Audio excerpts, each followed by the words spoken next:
outside the classroom? Other than working on your new house? Yeah, well, that and our new family jam is jiu-jitsu. So it's so like Brazilian BJJ. I mean, we started back. Oh my gosh, back in March, about 6 months. So it started with it. So I got a colleague in philosophy, Jim Madden. He's what's his name? Pat Flynn. He's on the Pat Flynn show quite a bit. Your listeners might know him there. But about 6 years ago, he started it with his kids, and he's a great guy. And I've watched what has happened to his kids, and he's been talking to me about it for years, And his oldest, who's now a Marine, so started when he's like 13. I said, well, has he gotten more confident? And he's like, he's become more confident and more cautious. I'm like, oh, what do you mean? He's like, well, now by the look of a guy, I mean, he might be trained. Like, you don't want to go. You don't know. You don't know. And I'm like, that humble confidence, like that won me over initially. And so initially it was like self-defense for my older boys, right? So they're 15 and 14 now. But then I'm like, man, I want to learn this art. This is beautiful. Because the whole, and people are like, some people are like, what's jiu-jitsu? And I'm like, look, just think UFC, but no punching, right? Or think wrestling with less rules, right? With joint locks and chokeholds and stuff like that. And the whole deal is like the smaller, less athletic guy can win based on position and leverage. And when I first started, man, dudes 20 years older than me were just whipping me around because they weren't 20 years older and as big as you, I presume. Or were they? I mean, it's all over. I got some, yeah, probably not. But I mean, like, it's amazing what just like the know-how, the knowledge. Because you're a big guy. That's my point. Right? Yeah, I mean, there's some big dudes there that still whip me. But I'm at the beginning stages. But I know. And I told you before we came, I did my first jiu-jitsu class last Thursday. Awesome, so it was man. crazy. Just this morning we were texting. What should we talk about? Yeah, I know. Yeah. So we had our first tournament a couple weeks ago. Did you? Me and the two older boys. Tell me what that was like. Well, I was nervous as heck. But I mean, and so now like my 6-year-old son and my 10-year-old daughter. So now we got 5 of us in. Only my wife left. But she at first she's You'll like, get her. She's like, what are we doing here? What are you doing? But she's been won over by just the transformation. And so, yeah, so my second son, he took second place in his division. This is like a local tournament in now it's difficult Topeka, to get Kansas. kids. Though. I mean, so we had to drive an hour to get there, but it's difficult to get kids to learn those different holds and locks. And is that what they're doing at 5, or are they more just sort of? Well, the 6-year-old is a little bit more just kind of getting them started. But my 10-year-old daughter and the 2 older boys, like they're learning everything. And I'll say this: my 15 or 14-year-old. I mean, if I go like 80%, like they're more technically sound than I am. If I go 80%, they can submit me. No way. Yeah, I promise you. And it's like I'm like, this is so cool. Awesome, right? So, but yeah, my one son took second in the and then my other son won 1, lost 1, and I only had 3 guys in my bracket. So I was in the 30 to 39-year-old bracket, white belt, weight, right? So when you have local tournaments, there's often not that many people, and by some miracle, I actually beat them both. The first dude should have beat me. He was throwing me around, and I just kind of kept my balance and ended up on top. And the second guy I submitted though with a key lock, and I was like on cloud 9. Now I'll probably get my tail whipped the next time. So I'm at the beginning stages, but I know just enough to know there's a galaxy out here that I don't know about, and I want to know this art. As I said, I've only gone once. So I plan on bringing my kids next week, so I know nothing. Oh, I literally looked up a YouTube video last week, like, what do I need to know before I go? Yeah. And the number one thing they said, what do you think it is? As soon as I say it, you'll be like, absolutely. Calm down, don't panic. Hygiene. Because, dude, I had a guy's sweaty face pressed against mine. It was like aggressive cuddling.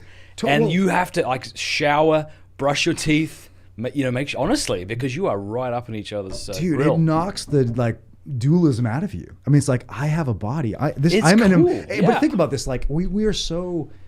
So my colleague Jim Madden, he does a lot with philosophy of mind, and he's all the neurology and the Thomism and reconciling this, and so he's like, look, I mean, for most of our historical existence, like you're there and I'm here, we have this like separation. He's like, look, in jiu-jitsu, it's like your partner's got a cold, you get a cold. I mean, like, it's like we're so afraid of the body and getting close. Especially in this time of COVID. Yeah, or, dudes rolling around like this, like, oh, is this sexual? It's like, no, it ain't sexual. We're trying to learn how to kill each other, right? Yeah. I mean, like, and that, like, it's so cool. It's so, it almost like brings back, it kind of balances out that weird view we have of, is this sexual? It's like it kind of shows you in a real tangible way that it's not that. Of course, and I mean, I had a dude just last Thursday, his butt was pressed against my chest, his face was pressing my head into the mat, got me into an arm lock, this repeatedly.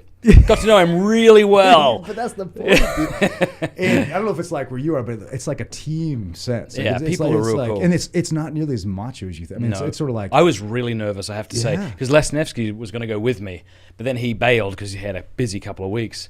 Yeah. So I went on my own. I was really scared. I'm like, I'm just like, I'm out of shape. I'm not strong. I hope this isn't one of these kind of... But as you say, people were really cool. And you know what? It's probably because... humility, because no matter how good you are, right, someone's kicked your butt before and can do it again. So and they may not look like they could on the street, but they probably could in real life. But just because they're skilled, and there's a humility there too, like you said, because I asked my buddy, I'm like, okay, I'm gonna be 40 soon, right? So, how old are you now? 39. I'll be 40 in December. Sweet. Yeah. So maybe my next year my bracket will get better because it's 40 to 49.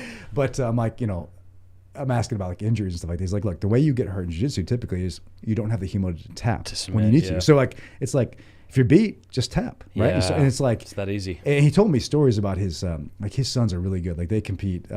Like he's got a 15-year-old he's like 6'3", but he competes as an adult blue belt. And stories of sometimes you'll get macho guys come to the gym, and this has been a while, but I guess this is when this is the other son who's now like 17. When he was 15, was rolling with this 25-year-old, and the dude was just like getting beat and like couldn't take it, and his son he's like, if you're not going to tap, I'm going to hold this choke, and the dude passed out. And our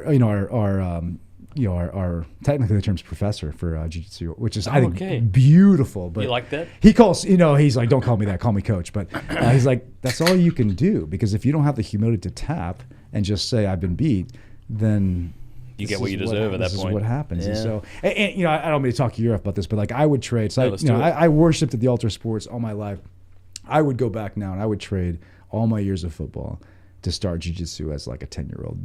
And why? Well, I mean, sports are great. They can teach character. I'm still a fan, absolutely, and my kids still play them. But it's like, like in football, we use all these like military metaphors. It's like, dude, this is a game. This ain't like a real war, right? This is a game. And it's like, you want to know how to throw a ball or be able to kill someone if you need to. Now, God forbid, you hope it never happens, but it's like, what really matters in training the man or the woman, right, for self-defense? But isn't there, there's obviously, I think it seems like there's virtues in football that you wouldn't learn from jiu-jitsu. It's not a team sport in jiu-jitsu so much. I'm not denying that. That's true. But I just think there's such a vanity and chasing the glory in our culture. Whereas, take a Benedictine, for example. When I love the football players. I was there, right? But when you get a student who's like a cross-country runner, track runner, kind of a non-glory sport. I see. Especially in Kansas too. I'm sure college football in Kansas is everything. No? Probably yes and no. I mean, like everywhere else, sports is like king. I used to live in Texas. So college football in Texas not. Is massive. Well, I grew up in Ohio, so but Texas, California, Florida, typically Ohio, Pennsylvania. Some of those are up there from high school football. But yes and no on a smaller level. Okay. Now the football team at Benedictine, you get guys from all over the country who weren't quite good enough to play big time, but it's better than you would think. But I guess my point is, so you're right. There's a team dynamic. There's virtues you learn in other sports. But you personally would go back and I've had long discussions like that with my brother-in-law, for example, and because he's like, why aren't I learned so much from football. I'm like, I get it, but the lessons you're talking about, I don't think that you could not have learned them on a farm 100 years ago.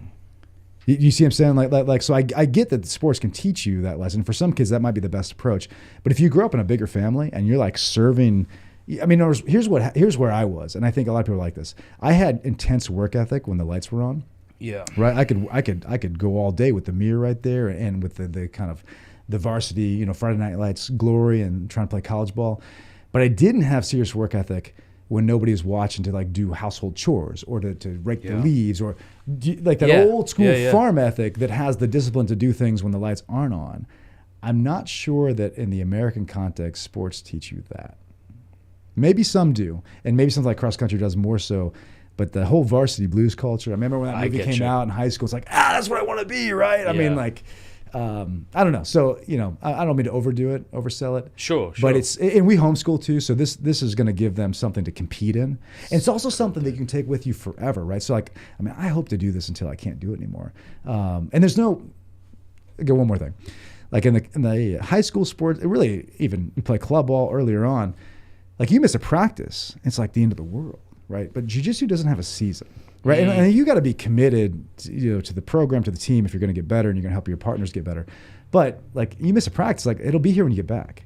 You know what I mean? Like it's demanding, but yeah. I like that because when I had my kids in soccer, the idea of you get to practice twice a week, and they're only like 8 years old or something, you know, and so I do like that where it's like, hey, we got something more important on tonight, or our family just wants to be together as a family tonight. Yeah. But as you say, it's like on every day of the week, basically. So.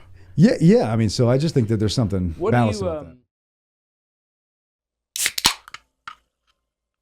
that. If you like that clip, be sure to like and subscribe. Cheers.